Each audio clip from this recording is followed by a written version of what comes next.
អត់ទេ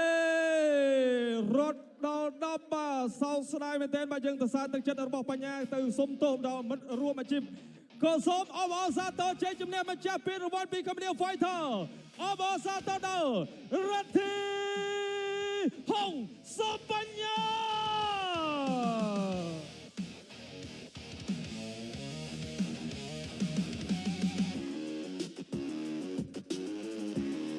បាទជង្គង់ស្រាំពីបញ្ញាចាំតទៅទាញជង្គង់ច្រើនមែនតើសម្រាប់ដាំទឹកទី3នេះបាទគឺថាជាតិ បាទស្រាសតុនដូចខេមវិទ្យាល័យធាក់ស្នាមនេះការជ្រុតដេស័យម្ដងហើយម្ដងទៀតមកលើកហើយមកលើកទៀតតែដាល់បាទគឺធ្វើឲ្យពុកអាជីតគាត់រៀងចុកឆ្អល់តតស្នាមពេលអាជីតលុកស្នាមទៅវិញឲ្យគាត់ចាក់ជង្គង់ស្នាមលើសូលតែជ្រុតចូលលើសូលដល់ពុបហើយថែមស្នាមជាបន្តទៀតចូលពេញពី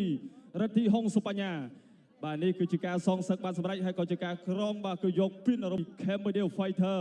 បាទពីវត្តមានកីឡាករបង្គោលក្របាទគឺអ្នកលេងអាយយាយសុបញ្ញាជង្គង់ស្នាមគឺចូលពេញណែណាស់បងប្អូនយើងមើលប្លង់បាទតើសារដល់ក្រុមការងារគឺគាត់ចាប់ប្លង់អស់ពីលទ្ធភាពបាទតាំងពីទឹកទី1ទឹកទី2ទឹកទី3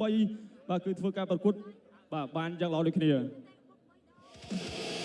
កុលក្រហមរដ្ឋីហុងសុបញ្ញាឈ្នះកីឡាករបង្គោលខៀវនិងបង្គោល